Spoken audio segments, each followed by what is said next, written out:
Anytime you're ready, sweetie. Darwinism and the theory of evolution is highly supported by natural selection. Natural selection is the process by which organisms with favorable traits are better adapted to their environment, survive and reproduce, therefore passing on those traits.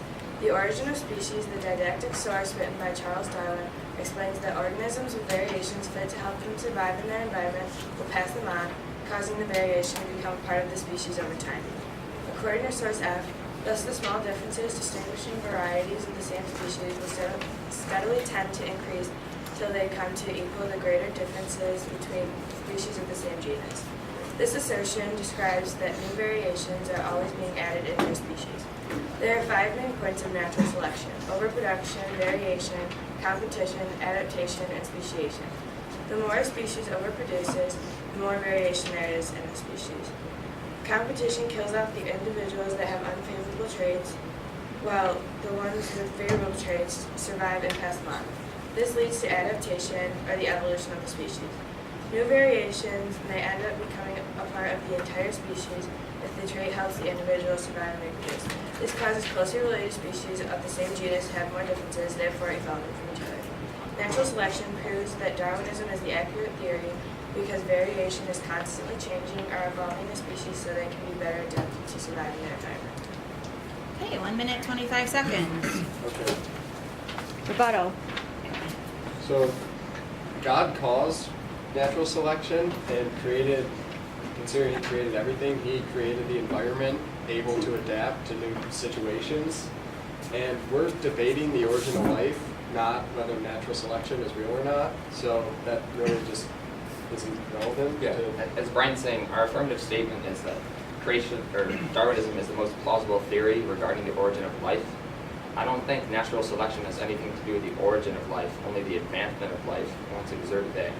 So really, you guys should have paid more attention to the affirmative statement because you're not really backing that up so hot. Thank you. 36 seconds. All right, point 2.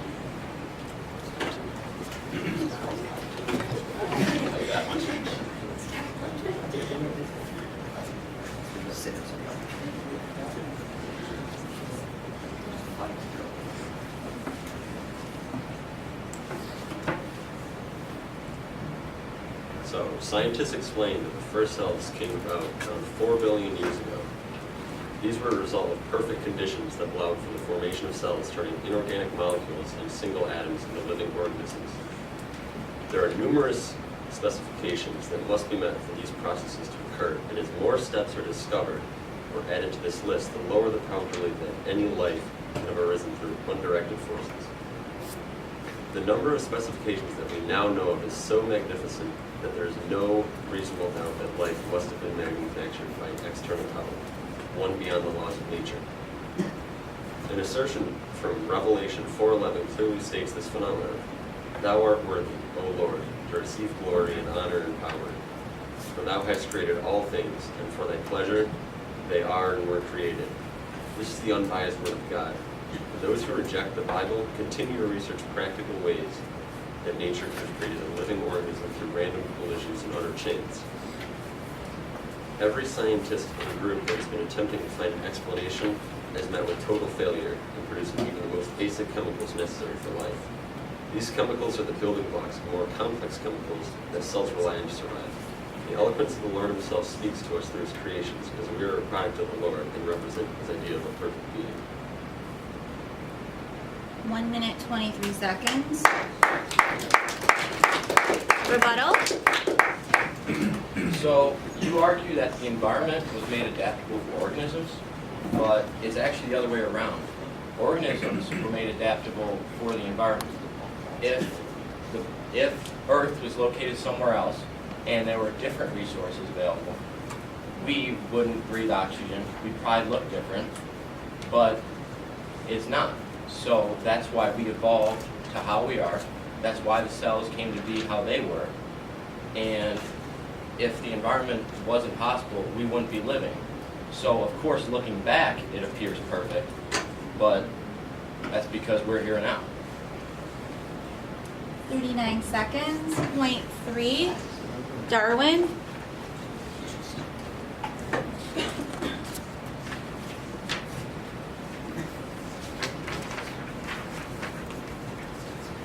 Demography is the complex and impartial science of population growth. It is a large part of the theory of Darwinism in the sense that it has provided ample evidence towards evolution. Now, according to Genesis, the biased source towards creationism, everyone on earth is descended from Adam and Eve. According to source D and inherit the wind, this is impossible. If Adam and Eve were created 6,000 years ago, there's no way that they would have managed to bring the population from 2 to 2 billion in the time between creation and current day. Not only would disease, famine, and war have pulled the population every few years, but populations grow at an exponential rate in accordance with the land and food that is available. This isn't even bringing to clarity the fact that the incest that would have occurred would bring the species to the brink of extinction. If the members of any species are close enough genetically, fertility in both sexes drops and the number of stillborn offspring skyrockets. With these factors, the human race would have run its course in half the time predicted by the Bible. We would not be here today, and the assertion that 2 people created the human race is proven implausible. If, however, the story of creation was dismissed for just a moment, one might consider that it is entirely achievable, not only for microorganisms to grow in size and develop appendages that would allow them to leave the sea, but for those organisms to adapt to a more breezy environment in different ways, depending on location, and become the species we know today in the span of almost 4 billion years. 1 minute, 24 seconds. Rebuttal. Well, first of all, you said that we went from 2 people, Adam and Eve, obviously they were the first 2 humans, to 2 billion people today. Last time I checked, there's actually over 7 billion. And as you can see on this chart, exponential growth, you'll learn about it in math, you can actually go up very quickly in population. You know, the 6,000 years argument we already covered. Time for God, he's at a higher level than us. It doesn't work the same. Like 6,000 years for him, what the Bible says, may not exactly be the 6,000 years that we know of revolutions around the sun. So it is entirely possible that our population went from Adam and Eve to the 7 billion, not 2 billion, that we have today.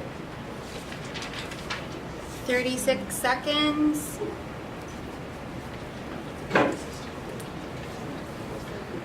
Point 3, creationism.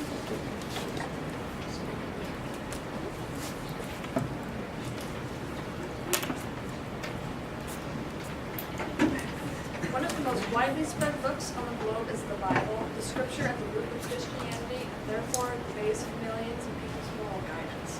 Within the text is the lucid theory of creationism. God created the planet, the universe, and everything in between, and did so with purpose. He did so in 7 days, although this implies a 24-hour stretch of time. The original Hebrew script uses the word yom, which translates to a stretch of time at the beginning and an end. The exact amount of time taken to create the universe is not the focus. It is the fact that the creation was guided by a force that likely exists outside of our dimension of time. An example of creationism that is put forth by the Bible is found in the book of Genesis, specifically Exodus 20:11. For in 6 days the Lord made the heavens and the earth, the sea, and all that is in them, but he rested on the 7th day. To summarize, first came the planet, the universe, and light and shadows. Then came the sky, and after that came the water, the surface, and plant life. On the 4th day he made the sun, moon, and stars, and on the 5th came birds and other marine life. On the 6th he made animals, and finally humans, before the 7th day, which was for his rest. As shown by the order, this was not a random or poorly planned act. God simply has too much integrity to deceive his believers and make them believe something that is false, as he is a kind God. The base of his creation gave way to a plain planet and the basic concepts that power life here. Light for photosynthesis, darkness for nocturnal creatures to hunt. The universe holds our solar system and distant galaxies in the vacuum of space all alongside Earth. Plant life recycles the CO2 and the oxygen, which made Earth able to sustain the incoming marine life and 15 seconds. the cohesiveness of our ecosystems are incontrovertibly divine as they work together practically seamlessly. 1 minute, 52 seconds. Okay, rebuttal. So all of that was based on the Bible. I respect the Bible. It's a great read. But who wrote it? Humans, 3,000 years ago. And they were sheep herders. So what you're saying is sheep herders 3,000 years ago know more than scientists do today. I don't know. 16 seconds. Point 4.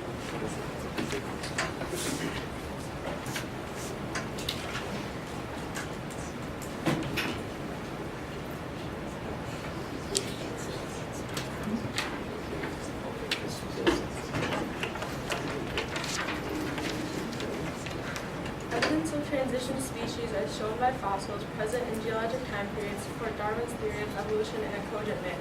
In accordance with this theory, the fossil record displays intermediary links between two species. Although certain periods of the fossil record are incomplete, there is still evidence of these intermediate species. The implication of this is that beneficial adaptations allowed for the origin of new life. The fossil record is simply partially incomplete because of the behaviors of the Earth.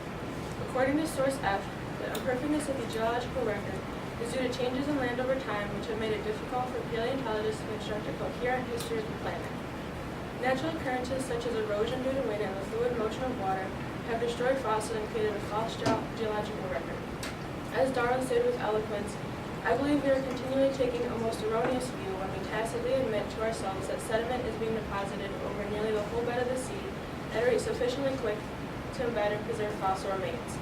The conditions under which a fossil is created are rare, so it's no surprise that parts of the geological record lack an abundance of fossils. However, new discoveries have been made since Darwin's time. Source D states, thousands of human fossils enable researchers and students to study the changes that occurred in brain and body size, locomotion, diet, and other aspects regarding the way of life of early human species over the past 6 million years. The discovery of many human fossils has displayed incontrovertible evidence of the gradual evolution of man over time, from the first hominid to the modern Homo sapien. These fossils display variations and adaptations man developed and which have proved beneficial to survival. As is a key foundation to evolution and Darwinism, beneficial traits remain prominent due to natural selection.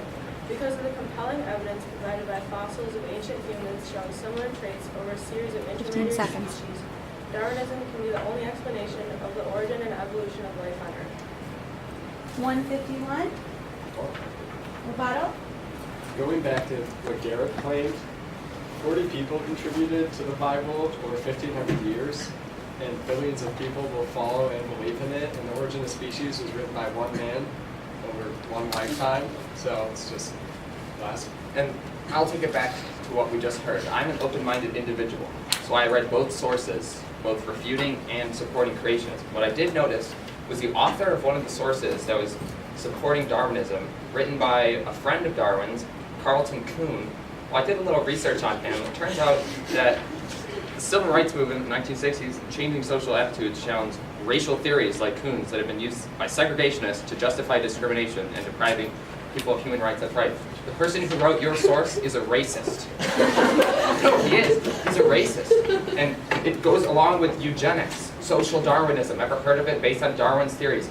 Hitler used that. He used... It's social Darwinism. 5 seconds. Uses the beliefs of Darwin, applies it to society, and he used it to justify killing 6 million Jews and millions of others. 1 minute. All right. Point. I think we're on point 4, right? He's all racist.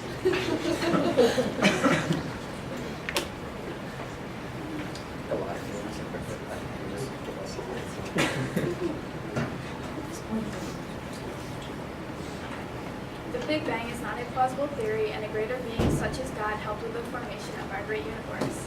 Discourse in Source A explains that cosmologists have claimed that light could have been much faster in the past, which is an issue to give reason to believe the Bible. There are parts of the Big Bang theory that seem to be miracles. For example, such numbers of stars have to be distributed through a huge volume of space, otherwise we would all be fried. A greater being created just the perfect amount of volume and space for stars as not to kill the life he would later place on Earth. It just so happens that everything was aligned perfectly as to not kill us all. Furthermore, Albert Einstein is seen as an arbiter in human eyes. However, not all his theories prove to be accurate. In Source A, in fact, Einstein's relativity theory has been telling the world for 100 years that time is not absolute. Humans have been taught these theories in school, which in reality they might not be accurate. It is hard for evolutionists to believe that an idea such as time cannot necessarily be correct, along with the fact that a perfect amount of light has been placed on Earth by a greater being. Finally, the point of all the problems found with the Big Bang. In Source A, the Big Bang has many other problems, so much so that many secularists are calling for a radical rethink. A secularist is one who rejects all forms of religion in having to do with systems such as politics or science.